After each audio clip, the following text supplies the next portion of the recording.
Revisiting songs. I know people like when we do this, man. You selected this song, Gangstarr Guru 1992, off the Daily Operations Gangstarr album, Soliloquy of Chaos Watts.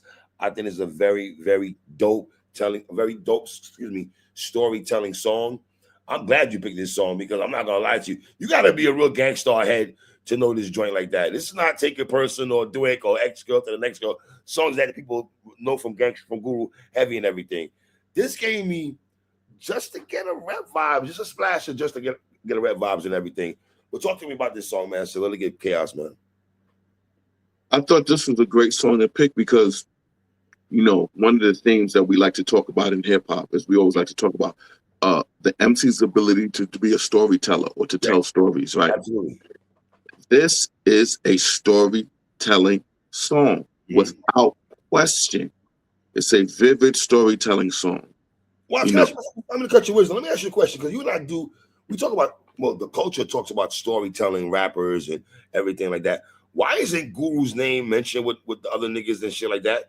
All for the cash, just to get the vibes, this right here, and a multitude of other songs that he's given out through his illustrious career. Well, the good thing about it is that's why you got PSA for life, because we're going to remind people and let them know that Guru, we're not going to sleep on Guru. He's going to get his flowers for his abilities as an MC.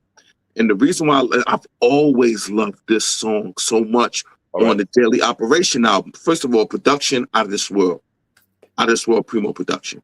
You know what I'm saying? Yo, I love the way Guru named the entire crew. The whole militia. Yo, everybody who was going out. My man got Malachi. He got Little Dap. He got Jay the Damager. He's like, yo, we deep. We in the whip. Yo, we all going. You know what I'm saying? Like, he basically described how it is if you're going deep, like they're going to do a show and he rolls with the whole, Gangstarr Foundation. But what I think about this right quick, he said the Damager in 1992. I gotta be honest, because I don't think J. Rule's first album came out in 94, right? Am I right? Is that the right year? Yeah, it came out in 94. Right. So I didn't know he said the Damager. He didn't even say J. Rule's name and shit like that. So when I'm reading the bars before we did the show and shit, I'm like, damn, he said the Damager's name and everything like that. But yeah, man, this is a very dope ass song, brother. 5 mic song to me. No, absolutely. So he breaks down J. Rule, the whole crew on the way to go to the venue.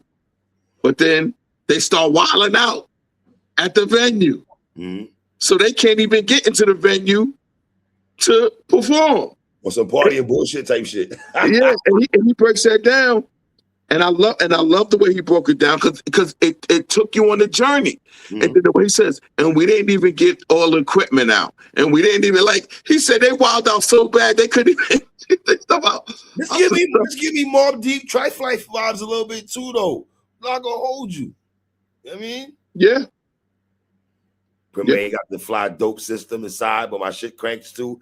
And we got mad tapes of all the underground groups with the lyrics and bass. I would love to know who he's talking about, which groups. Bro, I love that line because he said we got mad tapes. Bro,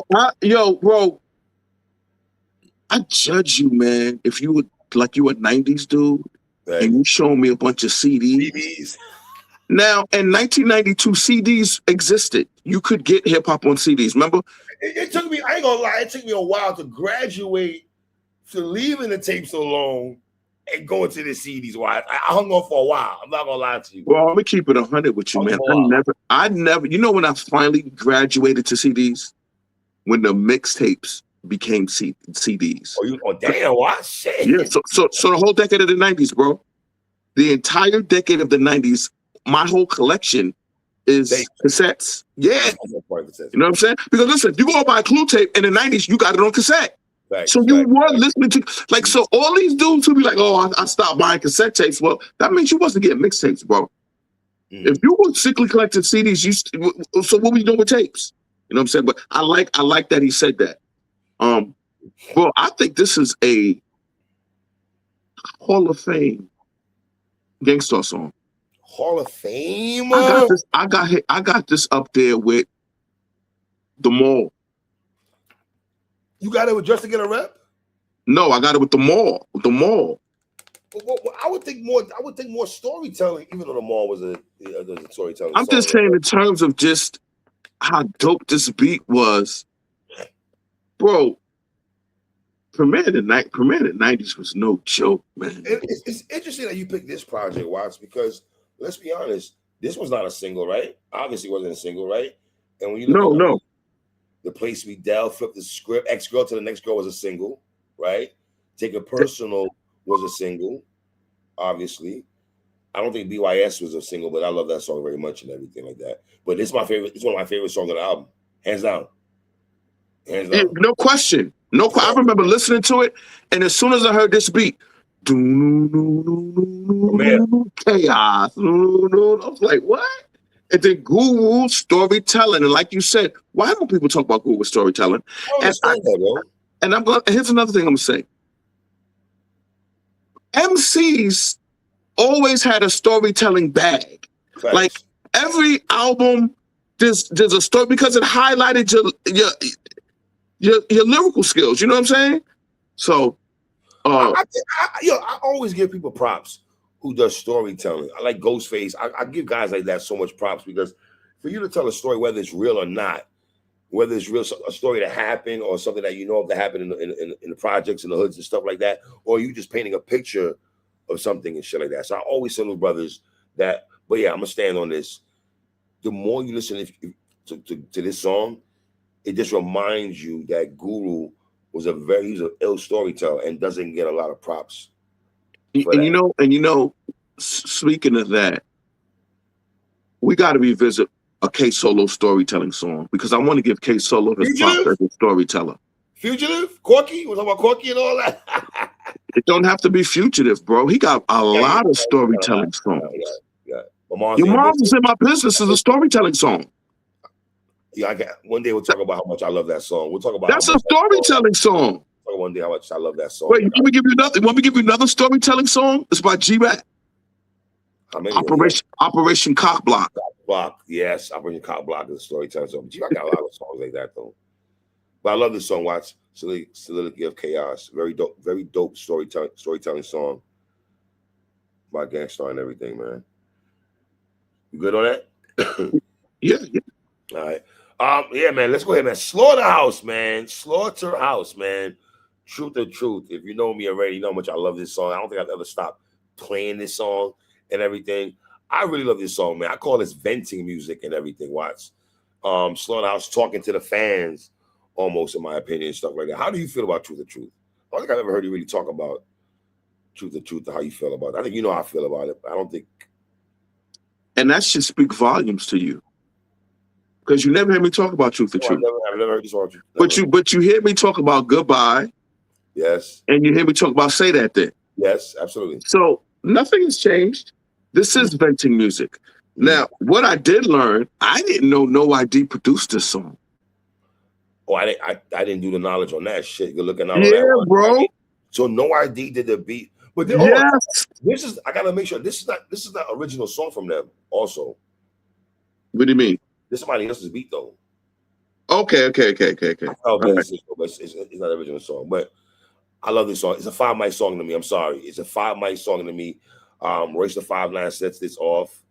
I thought Royce sets it off very well. We said Jay is God to me. Nas is God to me. Eminem is like Big and Pac to me. When Kanye Pause right quick.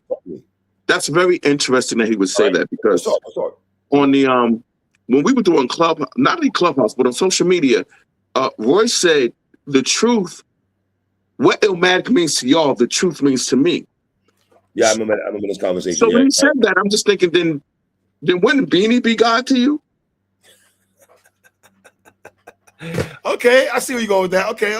No, I'm saying like if you're taking a body of work by Nas that's considered his greatest, right, but then you're saying Beanie Siegel got an album that what Illmatic mean to us, the truth mean to you. So that's all. That's me going in my nerd bag, bro. Or you want to poke fun at Royce was saying comparing the truth to Illmatic. Is that what you want to do? Let's call it what it is. No, it's not calling what it is. I'm just saying that's what I thought about. I agree with that. I know you do. All right, so hold on. Do you agree with Royce's sentiments about the truth sitting at the table, basically with Illmatic? Well, didn't you say that the truth sat at the table with what, the album? Did I say that before? Did I say that? It does though. It does to me. There you have it.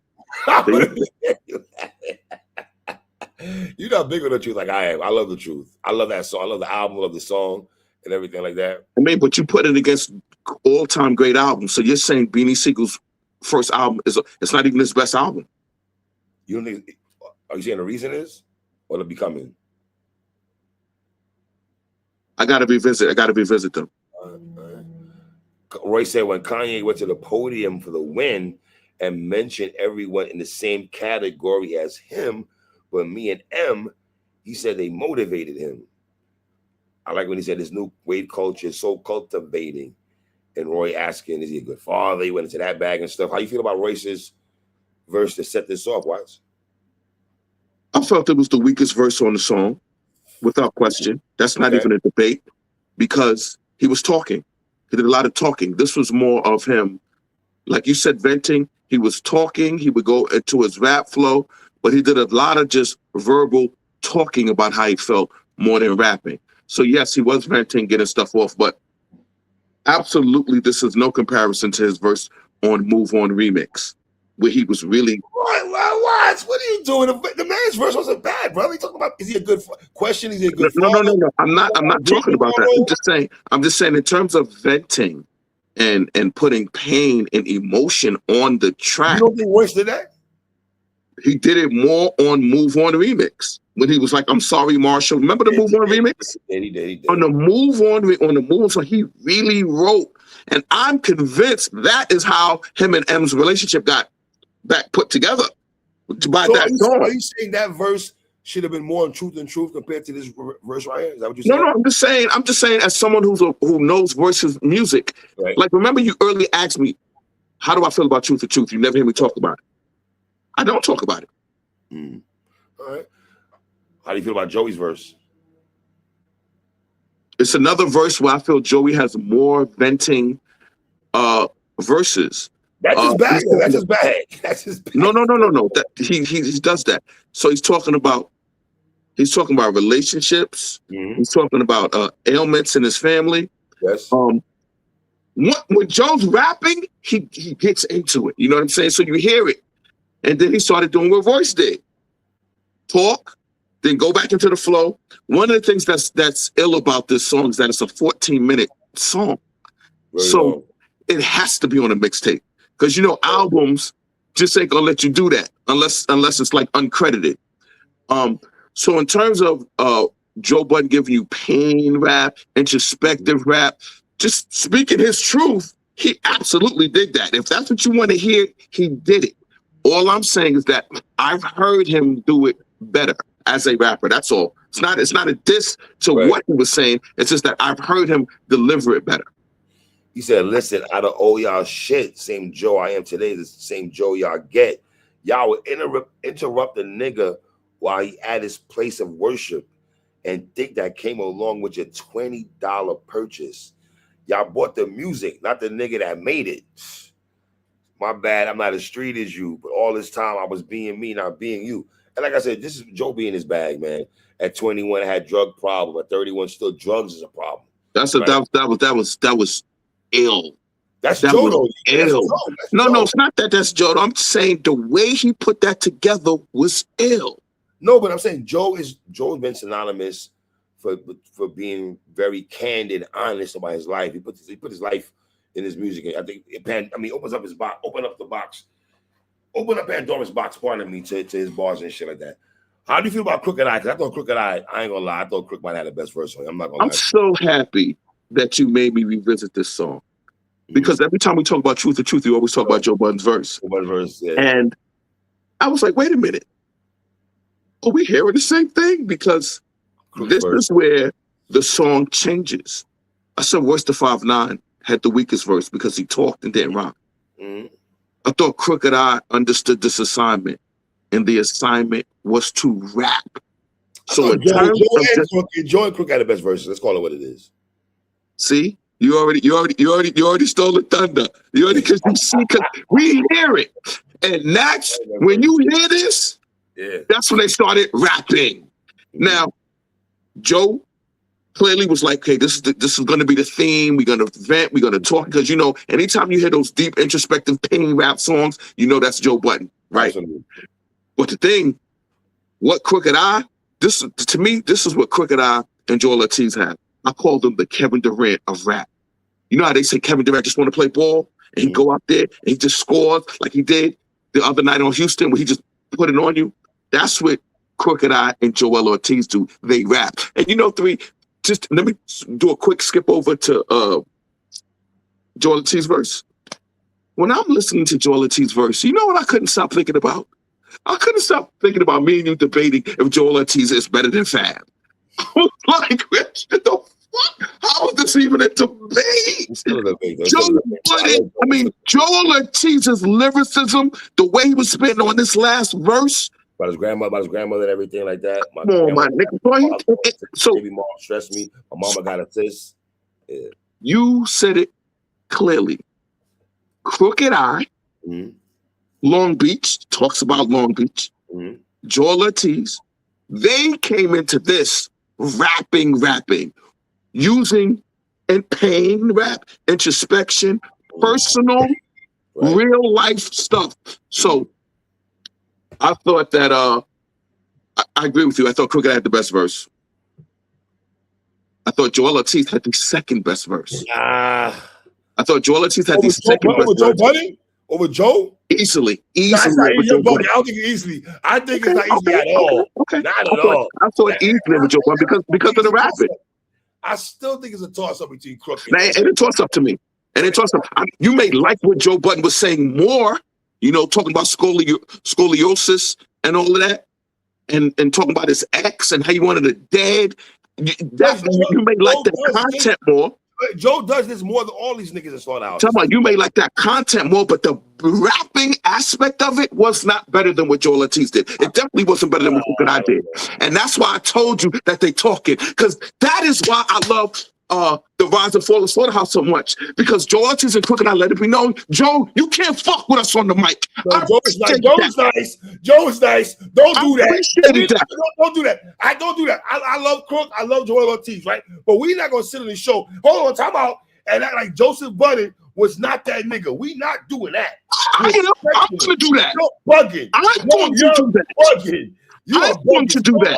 Stop acting like Joe Budden was a fucking a little nigga in Slaughterhouse. We not doing that at all. Saying he wasn't the nicest. That's what I'm saying. For real, you're bugging. I'm saying he wasn't the nicest. Not only was he not the nicest. All them Hot 97 freestyles. Don't, you know, Crook and I did kill them all. He did Shook one's freestyle beat. As soon as you said that, I was like, wait a minute. We literally, by the way, and that same freestyle, Joe Budden was like, Crooked I's the greatest ever. Crooked I's the greatest ever. That's what Joe Budden said. Joe still got crazy though.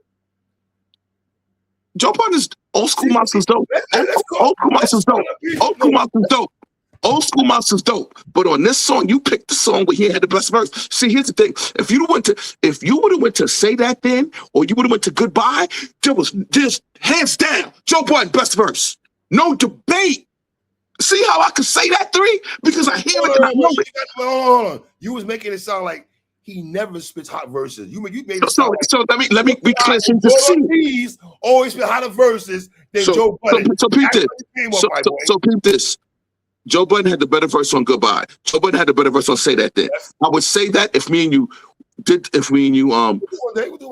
talked about the songs, if we ever talked about Slaughterhouse, the first album, they got songs like Microphone and Killer. You want to talk about songs where Joe Budden got washed on? Let's go to the first Slaughterhouse album. I give you those. Washed. Stop saying the word washed, my nigga.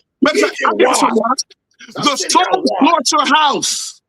With Nino Bless. You know what? The song Slaughterhouse with Nino Bless. Sure. The first time we ever heard them on the mic, I left that nigga Joe Budden in the parking lot in King's Plaza. I don't know if he lived in the parking lot.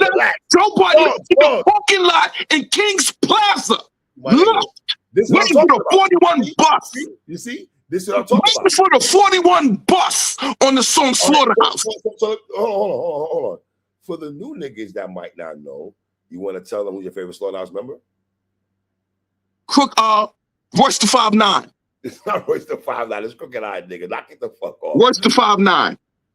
Royce the 5'9" your favorite Slaughterhouse member? Yes. Well, Crooked Eye's your favorite, one of your favorite rappers of all time. So was Joe Budden. So was Joe Budden. Say Joe Budden got washed and all that is crazy. You got watch. You know what? You know why? You know why? Because rappers always get washed. Word is crazy, bro. And battle rappers can get washed in the battle. A great battle rapper can get 30. But I never looked at Crooked Eye watch Joe watch. Man, I looked at it all the time. I look at it we go to a song like we go to a song like Microphone. We go to a song like Killers. We go to a song like Onslaught. One and two. Crooked kill Microphone, but I don't know if he washed Joe though. That's what I'm saying. Washed him. And I do like a Crooked Eye said on this song. He talked about his baby moms going at World Star, says out of the father. Long Beach, I salute your grind. Even though you think I sold out, you're not saluting mine. I don't come around much. I'm on music time. I'm like an orgasm. I came from nothing. Crook getting that people from the hoods and the burbs talk about IRS. But I got the nuts to kill the army. Word to kill the army. Yo, that bar was fire. That bar was fire. When he said word to kill the army, the casual, wait a minute. When he said word to kill the army, the casuals don't know what he's talking about. And when I said the casuals, I'm talking about 75% of hip-hop niggas. Casuals don't know that kind of talk. That's what I'm saying when Crooked Eye get his rapping bag because he's a student of fucking hip hop. He is. Absolutely. Serena Crip walking at the Olympics. I'm still another fire factual line. And this is where Crooked touched my soul. This one right here touched me like, wow. Half of my father's family died of cancer alone. He called me sick. I didn't answer the phone. How does it feel to know that your son doesn't care because you wasn't there? Like, that was like, yo, nigga, talk about getting that shit off your chest. You know what I mean? Because, like I said, out of all 4 members of Slaughterhouse at the time, I feel Joe gave us that all the time. When Crook getting that bag, I love Crook though, man. And that's why Joe Budden failed their assignment so many times. Sometimes you just want to hear niggas get busy. Sometimes you want to hear niggas get busy. All you want to do is content. And that's why Joe Budden that's why Joe Budden don't got no classic album. That's why Joe Budden does not have a classic hip hop album. He doesn't. Joe Budden does not have a classic hip hop album. He doesn't. Jada Kiss doesn't either, but we love Jada. We love Kiss though. But we're talking about Joe Budden. Joe Budden doesn't have a classic hip hop album. And by the way, Brother Ali been doing this, so stop it with the content like he do it. Common was doing this shit before Joe Budden. Common sense. Hold on, why is Common's name being mentioned with Joe Budden? We're talking about Joe Budden though. Why? Content and pain. Why? Because Common does this, but okay, does it within the album. Think about this. Hold on, wait a minute. What about Common album? Because Common got better albums than Joe Budden. Common has more albums than Joe Budden watch. He has better albums than Joe Budden. Jesus Christ. Oh, so we gonna act like we gonna act like we don't got all of Joe Budden's albums? I'm arguing that, but I treated Mood Music 1 through 4 like albums. Let's be clear on that. Yes, I did.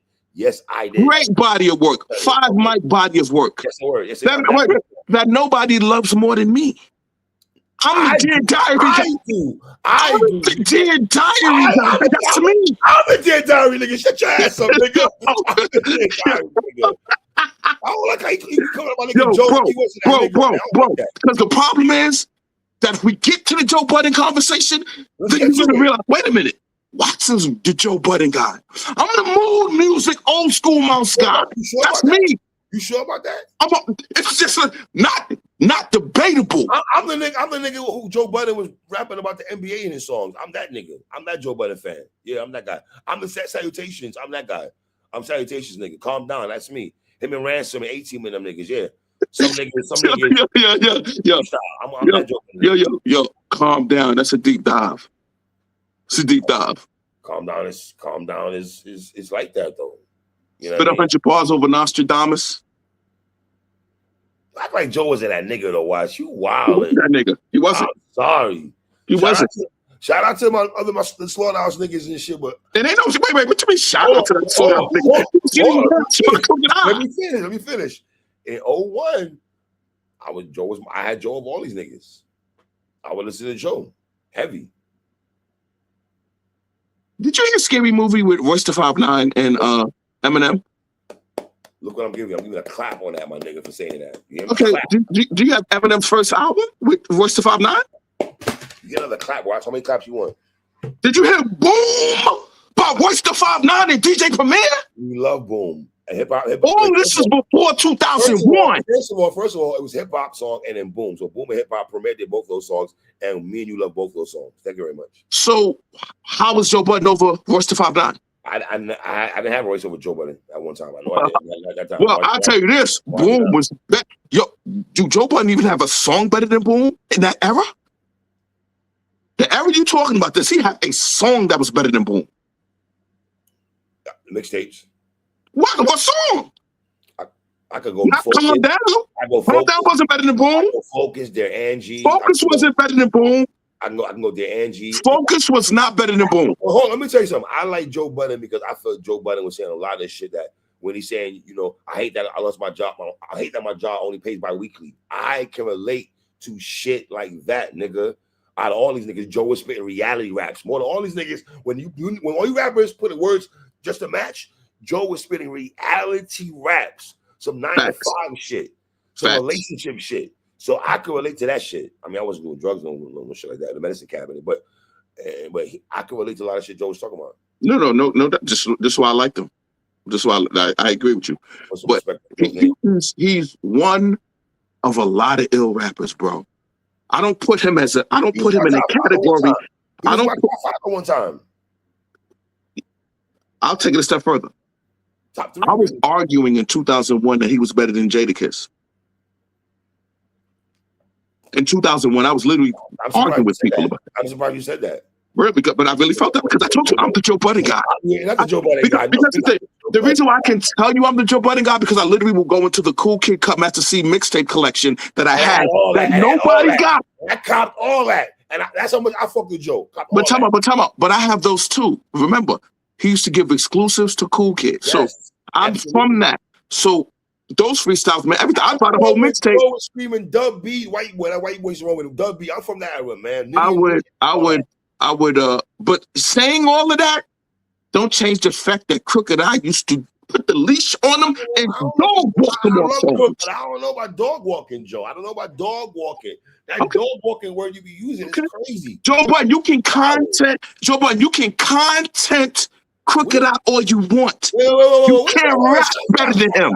Stop. What the fuck does that mean? You can content. Because that's what Joe Budden told Crooked Eye. Hold on. You're bashing content when rappers. No. Because that's what Joe Budden told Crooked Eye to his face. I don't care about all the rapper shit. I'll content you to death.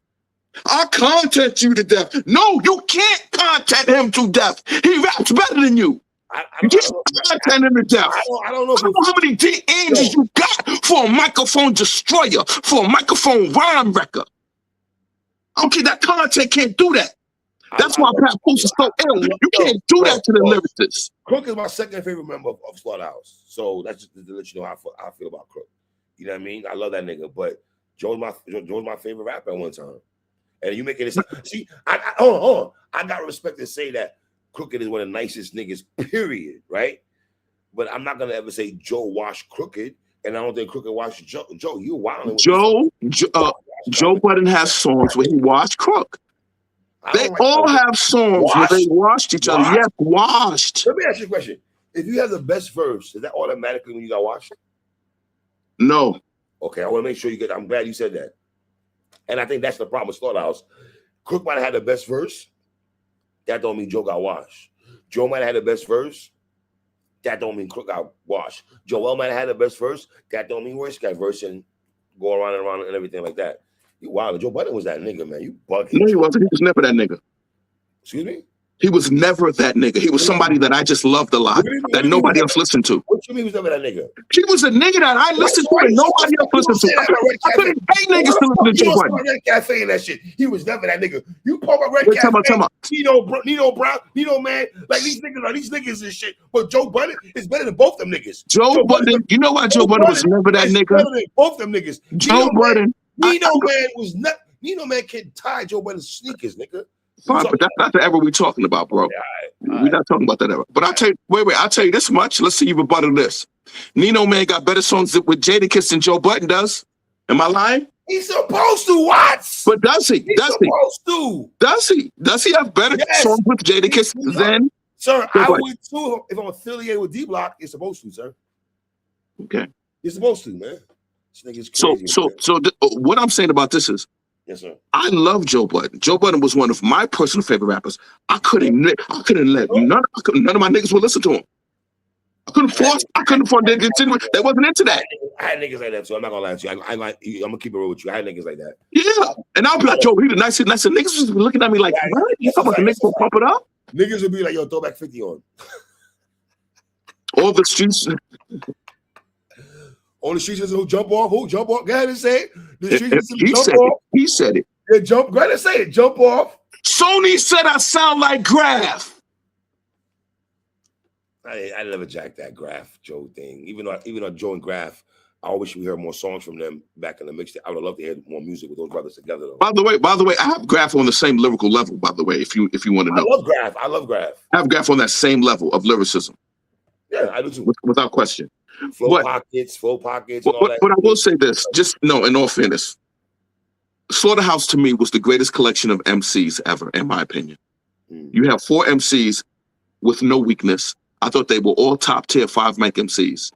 And, as I looked at the second album, I was just... Was that Glass House?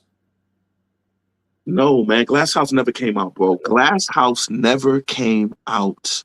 That's the album that people got pissed off about. Glass House never came out. According to official Ice Freeze, he says that's some the fact that we never got to hear that is a travesty. The fact that we never got to hear Glass House is hip hop travesty, according to Ice. That's a hip hop travesty. And remember those leaked songs that Just Blaze released? They were so ill. Yes, they were ill. They were ill. They were ill. That's a fact. They were so ill. And then they all said Joel Ortiz got a song that they wish came out because it's one of the greatest verses ever. Remember that? They were saying that. And the fact that we never got to hear this, bro, because just think about this. In all seriousness, you hear how ill Truth the Truth was. Where they was rapping at by 2014, bro, they was really in their lyrical bag. They were on cruise control, man. I'm not saying cruise control. I'm saying they were still rapping with that hunger. They were still rapping like they was unsigned artists with how ill their verses was. So that's just one of the, you know what, I'm gonna keep it real. That's a what if to me, bro. That's a damn near, like not getting that Glass House album is, that's a big one. Especially that the album is done and they just won't release it. It's crazy, bro. All right. Take us home, King. PSA for life. The home of a nigga that 3 Letterman is gonna respect. Ooh. It's gonna respect. Ooh. Cade Cunningham. I do respect Cade Cunningham now, nigga. The last couple of years, I'm scared of Detroit right now, nigga. I'm scared of Detroit right now. I don't think the Knicks can beat Detroit, even though, to be fair now, the Knicks did lose to the Celtics in the regular season, 4 games in the regular season, and we came back and beat them in the playoffs last year. So I'm not going to go too crazy. I remember when the Bulls had beat the Miami Heat one year when LeBron and them got together, and they lost. The Heat beat the Bulls in the playoffs. So that could you win in the regular season and shit, that's all automatically mean you're going to win in the playoffs and shit. You know what I mean? So, but I fuck with Cade, though. Yo, bro, Cade Cunningham, grown man. Nice, he nice. Grown man barge on that last game, bro. It's like this on y'all. Nigga trying to get physical with him. You gotta respect his game. I respect his game. I know you do because you like the way he do it. You like the way he do it. That young man is nice, and you seen it last year in the playoffs. You seen it, like, okay. Oh, you gonna see it this year in the playoffs, game. Absolutely. You gonna see it. I'm praying somebody beats him in the first round. Let's just get them out of here, get the trade up out of here, so it can be cruise control. It should be Miami. It should be, the Knicks. However the seedings land. Excuse me, bro. So you just gonna act like Cleveland nothing changed, that they're not on a 5-game win streak with James Harden? You don't respect that. I don't trust James Harden in the playoffs, and Donovan Mitchell will soon get to see I trust that man when playoff time comes. Okay. That's what it is, bro. We gotta do an album. I'll talk to you off air though. We're gonna talk about. All right, gang. All right, shout out my nigga Watch. I know the vibes ready. PSA for life.